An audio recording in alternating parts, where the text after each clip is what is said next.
Emma sat in the sterile white office, nodding mechanically as Dr. Patel explained the treatment plan. Chemo, side effects, survival rates. His voice became distant, drowned out by the deafening thought pounding in her head. I have cancer. Jason sat beside her, his hand stiffly placed on her knee. Supportive in appearance, but Emma knew better. He hadn't asked a single question, hadn't even looked at her. That night he barely spoke. The next morning he was gone before she woke up. When her first chemo session arrived, Emma clung to the illusion that he would step up, that he would be the partner she had spent 12 years believing he could be. He did not. Jason drove her to the hospital in silence, scrolled through his phone in the waiting room, and sighed impatiently when the nurse said it would take a few hours. Halfway through, he muttered something about grabbing lunch and never came back. She sat alone, a needle in her arm, poison dripping into her veins, while strangers around her whispered words of encouragement to loved ones who actually cared. By the time she got home, she knew. The house was quiet, too quiet. His things were gone. A single sheet of paper sat on the dining table, scrawled in Jason's lazy, impersonal handwriting. I didn't sign up for this. I need to live my life. Nothing else. No apology. No regret. She should have been surprised, but instead she laughed. Dry, hollow sound. Then she checked their bank accounts. Zero. Every shared account drained. Every savings plan emptied. Jason wasn't just leaving. He had made sure to take everything with him. Emma set down her phone, her hands steady despite the storm raging inside her. This was the man she had built a life with. This was the man she had once loved. She stared at the blank wall ahead, the weight of betrayal settling in. Jason thought he was free. He thought she was too weak to fight back. Emma learned two things in the days that followed. 1. Chemotherapy was brutal. 2. Betrayal was worse. The sickness came in waves. Nausea, fatigue, pain so deep it felt like her bones were dissolving. Some days she couldn't get out of bed. Others, she forced herself to function, fueled only by rage and stubbornness. Jason never called, never checked in, as if she had simply ceased to exist. She saw pictures of him through mutual friends. Sun-kissed, grinning, wrapped around Vanessa, a 25-year-old Instagram influencer who had once flirted with him at a work event. While Emma was curled over the toilet, vomiting bile, Jason was on a yacht. When Mia showed up at her door, it was the first time Emma had let herself cry. Mia, who had been her best friend since college. Mia, who didn't ask how are you, 'cause she already knew. She simply marched in, set down a box of pastries and said, "Tell me everything." Emma did. Mia listened, her face growing stormy with every word. When Emma finished, Mia leaned back, crossed her arms and exhaled. Well, that son of a bitch just made the biggest mistake of his life. Emma let out a dry laugh. I'm not sure he cares. He will. A knock at the door interrupted them. Ethan stood there, impeccably dressed as always, legal pad in hand. I filed your emergency asset protection request, he said, stepping inside. But given that he emptied everything beforehand, we'll have to get creative. Emma blinked. Creative. Ethan's slow smile was something dangerous. Oh, sweetheart. Jason thinks he got away clean. Let's make sure he loses everything before you recover. Something inside her shifted. She had spent days feeling powerless. Weak. But now she had a plan. Jason thought he was untouchable. Emma let him believe it. Mia's research skills were ruthless. Within 2 days, she had Jason's new address, his ridiculous new lifestyle details, and a folder full of evidence that made Emma's stomach churn. You're not gonna like this, Mia said, tossing a stack of printed social media screenshots onto the coffee table. Emma picked up the first one. Jason and Vanessa sprawled out on a yacht in Miami, sunglasses on, drinks in hand. The caption, "Living my best life with my soulmate." Emma flipped to the next one. Jason standing in front of a luxury condo, captioned, "New beginnings." Next, dinner at a 5-star restaurant, celebrating big moves. And the worst, Vanessa in a diamond bracelet Emma recognized. One Jason had once claimed he couldn't afford to buy for Emma's birthday. Her fingers clenched around the photo, but she didn't break. "He's using your money for all of this," Mia said, eyes burning with rage. "He took everything you built and ran off with some barely legal Barbie doll. What do you want to do about it?" Emma sat back, exhaled slowly. "We don't react." Mia frowned. "Excuse me. Jason expects me to lash out. He's probably waiting for some dramatic meltdown so he can call me bitter and move on. But if I stay quiet, if I play the victim, he'll think he's safe." She reached for her phone, opening up their last legal email thread. With deliberate slowness, she typed a short, meek response to his last message. "Jason, I don't have the strength to fight this. I just need peace right now. Take what you need and please don't make this harder than it already is." Mia's jaw dropped. "What the, Emma, you're not seriously." Emma hit send. She looked up at her best friend and smiled. "We let him win, Mia. Just for now." Emma had seen this coming. Not cancer, not chemo, but Jason's inevitable betrayal. And unlike Jason, Emma planned ahead. 2 years ago, when she first noticed his spending habits shifting, late-night withdrawals, suspiciously expensive business trips, she had quietly moved her own savings into a separate account. Not hidden, not illegal, just protected. And now, that account was untouched. "I don't get it," Mia said, flipping through the financial reports Emma had just pulled up on her laptop. "You've had this safety net the whole time. Why didn't you say anything?" "Because Jason is impulsive," Emma replied calmly. "If I had confronted him, he would have started sniffing around, maybe even tried to force my hand. I needed him to think I was completely blind. Needed him to get comfortable enough to screw himself over completely." Mia sat back impressed. "And now," Emma smiled, "now we take everything back." Ethan arrived an hour later, briefcase in hand. His grin downright predatory. "You, my dear, are very good at being underestimated," he said, flipping open a folder. "Jason never even checked if you had separate assets, which means he didn't list them in any of his filings. That's a serious oversight on his part." "Good," Emma said. "That means we have the element of surprise." Ethan nodded. "And it gets better. Jason was sloppy with the money he did take. Between the joint account withdrawals, the unauthorized credit card charges, and the sudden spike in luxury spending." He leaned forward. "We have clear evidence of financial misconduct." Emma's stomach twisted. This wasn't just about the money. It was about betrayal, deception. Jason had abandoned her while she was fighting for her life, and rewarded himself with vacations, jewelry, and a new girlfriend. Mia pushed another folder toward her. "And we have proof of the affair. Hotel receipts, dinner reservations, screenshots of Vanessa posting selfies in bed at hotels Jason had booked under their joint account." Ethan tapped the stack of documents. "This is enough to ruin him in court. But I have a better idea." Emma raised an eyebrow. "I'm listening." Ethan's grin sharpened. "Let's make him lose everything before we even get to court." Jason had no idea he was walking into a trap. Ethan crafted the email carefully, making sure every word dripped with resignation and helplessness. "Jason," it read. "Emma is too sick to handle a prolonged legal battle. She just wants peace. We're willing to settle quickly, without further disputes. The offer is simple. She will accept a reduced share of the assets, keeping only the house and a small support fund. In return, she will not contest the divorce in court. Please let us know if this is acceptable." Within an hour, Jason responded.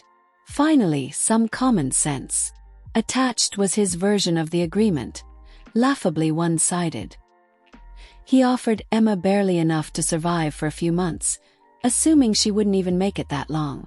Emma pretended to hesitate, letting him believe she was considering it. 3 days later, she signed the agreement. Jason thought he had won. But what he didn't know was that Mia and Ethan had already filed an emergency court motion behind his back.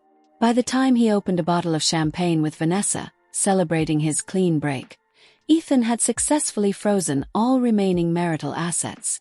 Jason had no clue. Not yet. Jason woke up to chaos. His phone buzzed relentlessly. Bank alerts, declined transactions, and a furious email from his financial advisor. He sat up, heart pounding, clicking through his accounts. Account frozen due to pending legal review. Transaction declined. Insufficient funds. Every single one. His credit cards declined. His investment accounts went down. Even his business account, which he thought was untouchable, had been flagged for financial misconduct. The emergency motion had gone through.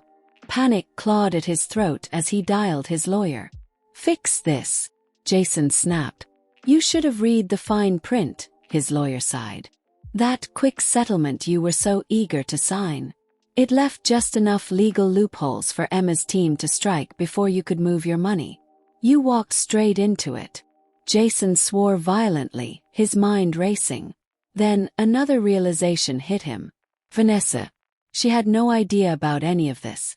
She had fallen for the Jason who bought her jewelry, paid for lavish vacations, and promised a life of luxury. But now he was broke. He grabbed his phone and dialed Emma, fury bubbling in his chest. She didn't answer. He tried again. Voicemail. His vision blurred with rage. Emma had set him up. And worse. She wasn't even pretending to care. He had underestimated her. And now he was ruined. Vanessa's first clue that something was wrong came when her credit card was declined at brunch. She frowned at the screen, flipping her hair over one shoulder as the waiter hovered uncomfortably. "That's weird," she muttered, trying another card. Declined. She looked up at Jason, who sat across from her in his perfectly tailored blazer, scrolling through his phone with a tense expression. "Babe, I think my cards." Yeah, just use mine," Jason muttered, barely glancing up. Except his card got declined too. For the first time in months, Vanessa felt a prickle of doubt. Jason had always been carefree with money. Expensive gifts, weekend getaways, luxurious dinners. He loved spoiling her. But now, he was checking his phone every 5 seconds, his jaw tight, his movements stiff. The second clue came that evening when they got home to the luxury condo Jason had bragged about leasing, only to find a past due notice slipped under the door. "What the hell is this?" Vanessa asked, holding up the paper. Jason snatched it from her hand, his face turning red. "Nothing. Just a mistake." Vanessa's stomach twisted. She wasn't an idiot. And when an anonymous email arrived later that night, her doubts solidified into certainty. Subject: "You deserve to know the truth." Message: "Ask Jason where the money really came from. Ask him why his wife's lawyer froze his assets. Ask him why you're about to lose everything." Attached were legal filings, court motions, evidence of fraud. Vanessa sat frozen, reading the words over and over. She wasn't Jason's future. She was his escape plan. And now she was his sinking ship. Jason still thought he had options. Even after Vanessa dumped him, even after his assets were locked down, even after he had to move out of the condo and into a sad little rental, he still believed he could salvage something. He filed for divorce on his terms, smugly assuming Emma was too weak to fight back. The settlement offer was laughable. A 50-50 split of what was left, which was nothing, with no mention of his financial misconduct. But Emma had been preparing for this moment. Her counter-lawsuit hit him like a truck. Fraud, misuse of marital funds, infidelity, concealed assets. The evidence was brutal. Hotel receipts, credit card statements, screenshots of his own arrogant texts about draining their accounts. Jason's lawyer, a tired-looking man who had clearly lost his patience, pulled him aside before their first hearing. "I need you to listen very carefully," he said, voice low and sharp. "If you fight this, you will lose everything. Do you understand? She has enough to ruin you completely. Hell, you might even be looking at criminal charges for financial fraud." Jason paled. "So what do I do?" he asked. His lawyer sighed. "You negotiate, you pray, and you hope she takes pity on you." Jason swallowed. But deep down he already knew. Emma wasn't interested in mercy. Emma sat in the doctor's office, fingers curled loosely in her lap as Dr. Patel reviewed her latest scans. "The tumor has significantly shrunk," he said with a small, pleased smile. "Your body is responding well to treatment. If things continue like this, we'll be looking at remission." Emma exhaled, closing her eyes for a second. Relief washed over her. But she didn't celebrate. Not yet.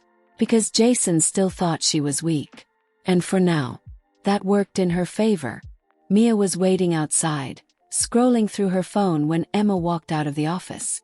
At one look at Emma's face, her friend jumped to her feet. "Well, what did he say?" Emma smiled. A real genuine smile. "He said I'm going to be fine." Mia let out a breath and wrapped her in a tight hug. "Holy shit, Em. You did it." Emma nodded, letting the moment sink in, but when she pulled back, her face was calm and calculating again. "Jason doesn't know yet," she said. Mia's smile faltered. "Wait, you're not gonna tell him?" "Not until everything is finalized. He still thinks I'm too sick to fight back." "That's leverage." Mia grinned. "Damn. You're good at this." Emma wasn't just recovering. She was rebuilding. Ethan called later that day with the final update. "The court date is set," he told her. "One last round, and Jason's financial fate is sealed." Emma's fingers tightened around her coffee cup. "Then let's end this." Jason was unraveling. His financial problems were spreading like wildfire. The company HR department had caught wind of his marital financial misconduct, and suddenly, he was a liability. His position terminated. His professional reputation in tatters. He tried applying for new jobs, but news had traveled fast. No one wanted to hire a man with fraud allegations hanging over his head. Then Vanessa left. Emma had already known it was coming. A mutual friend had gleefully passed along the news. Vanessa had packed her bags, told Jason she wasn't ready for a serious commitment, and blocked his number. And Jason finally realized what Emma had done. She hadn't just won. She had erased him.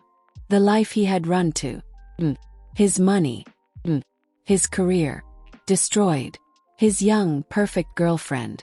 Disappeared. And now, he had nothing left but the consequences of his own decisions.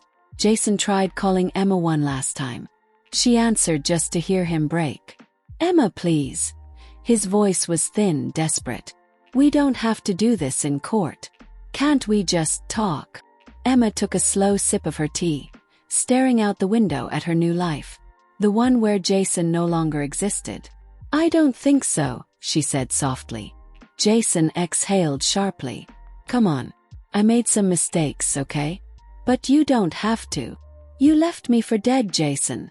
Emma cut him off, her voice calm, steady, final. "You emptied our accounts while I was fighting for my life. You didn't just walk away. You made sure I had nothing." Silence. Then, in a smaller voice, "I didn't think you'd make it." Emma let that sink in. He had bet against her survival, and he had lost everything. "See you in court, Jason," she said. Then she hung up. For the first time in months, Jason realized Emma wasn't just surviving. She was thriving. And for the first time ever, he was completely powerless. Jason looked wrecked. Gone was the cocky, well-dressed man who had smirked his way through their separation. Now he sat in the courtroom in a cheap, ill-fitting suit, dark circles under his eyes, hands clenched into fists as he watched Emma take her seat. She, in contrast, looked stronger than ever. Dressed in a sleek black blazer and tailored trousers, Emma projected nothing but calm confidence. She didn't look like a woman who had been left to die. She looked like a woman who had already won. And Jason knew it. His lawyer, a frustrated, exasperated man who had clearly run out of patience, had already told him the odds. "Your wife has irrefutable proof of financial misconduct, abandonment, and infidelity," the lawyer had muttered before the hearing. "She's going to walk away with everything." You need to prepare yourself. Jason, as usual, had refused to listen. But now, as Emma's legal team dismantled him in front of the judge, the truth became undeniable. Ethan was relentless, presenting bank statements, credit card charges, screenshots of Jason's own text messages gloating about stealing their money. Mr. Harrison withdrew over $120,000 from joint marital accounts, leaving Mrs. Harrison with nothing while she underwent chemotherapy. He then proceeded to spend those funds on vacations, gifts for his mistress, and a luxury apartment he no longer resides in. He deliberately and maliciously abandoned his wife at her weakest point. This is not just financial misconduct, Your Honor. It is blatant exploitation. Jason shifted uncomfortably, eyes darting to the judge. The judge's expression was stone cold. Mr. Harrison, do you have anything to say in your defense? Jason cleared his throat, desperate now. I wasn't trying to hurt her. I just needed a fresh start. Emma didn't even blink. The judge sighed. The law does not care about fresh starts, Mr. Harrison. What it cares about is justice. Then came the verdict. Emma kept everything. The house, her personal savings, her protected assets. Jason, left with nothing. And then the final punishment. Additionally, Mr. Harrison is ordered to repay the full amount withdrawn from the joint account. $120,000, plus legal fees. Jason's face drained of color. But the money's gone. The judge's expression didn't waver. Then I suggest you find a way to replace it. It was over. Jason had officially lost everything. Jason tried to fight back. He filed an appeal, desperate to claw back something from the wreckage of his life. The court denied it within a week. By then, news of his financial downfall had spread. His name was poison in professional circles. No company wanted to hire a man with fraud allegations and a divorce scandal trailing behind him. Vanessa had moved on to her next rich target, deleting every trace of Jason from her social media. His so-called friends. And Emma was thriving. The day the final appeal was denied, she sent Jason one last message. You left me when I was at my weakest. Now I'm stronger than ever. Enjoy what's left of your life. She didn't wait for a response. She blocked his number. Jason's world collapsed in slow motion.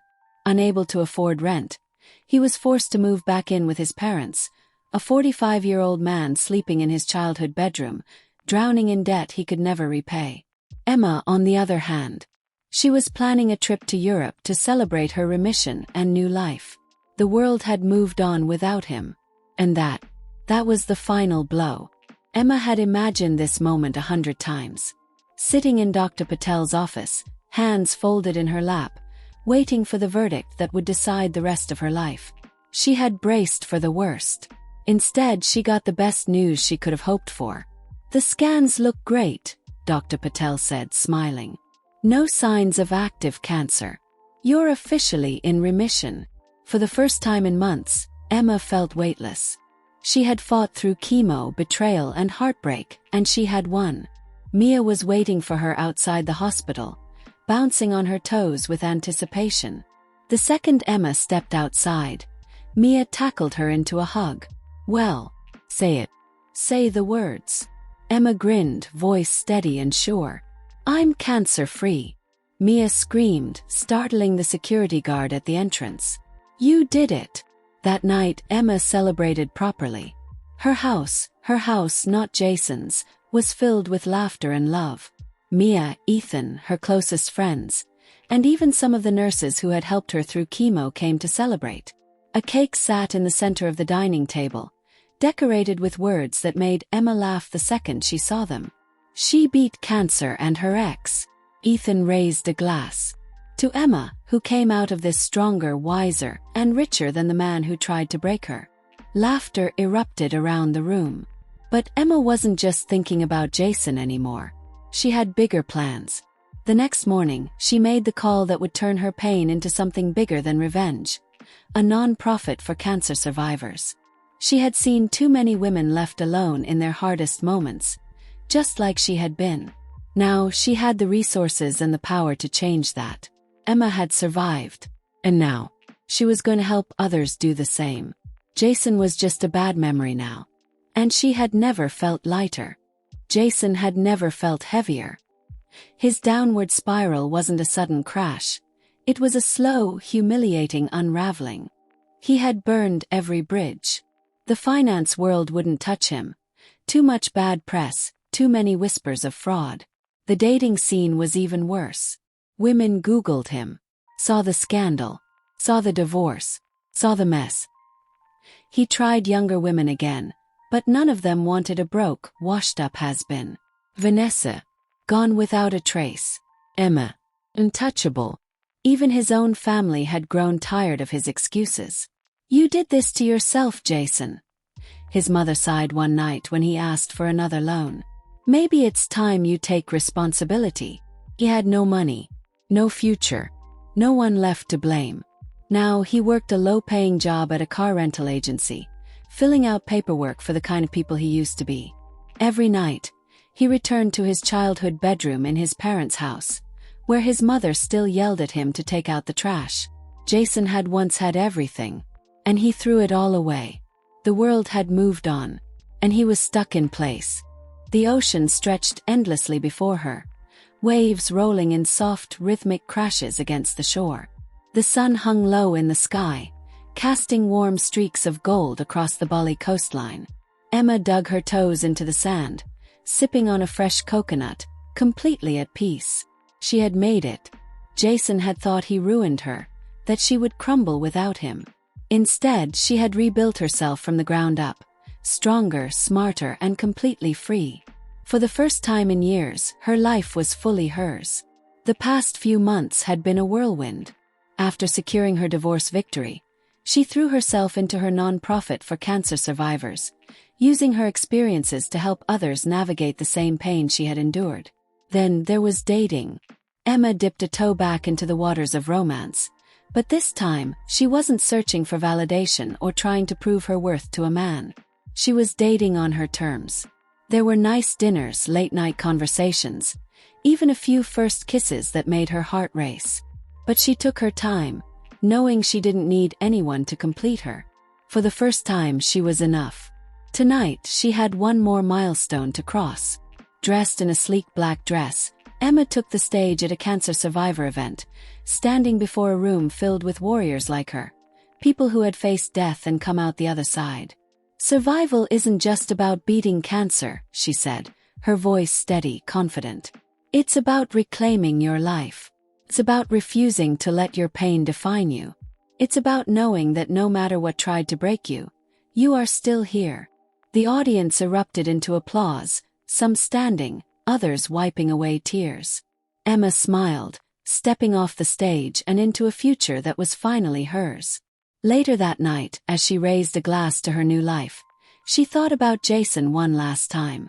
How he had underestimated her. How he had bet against her survival. And how, in the end, she didn't just survive. She became unstoppable. Want to hear more of this? Then click on the video on the right-hand side, which is even more brutal. He was wrong.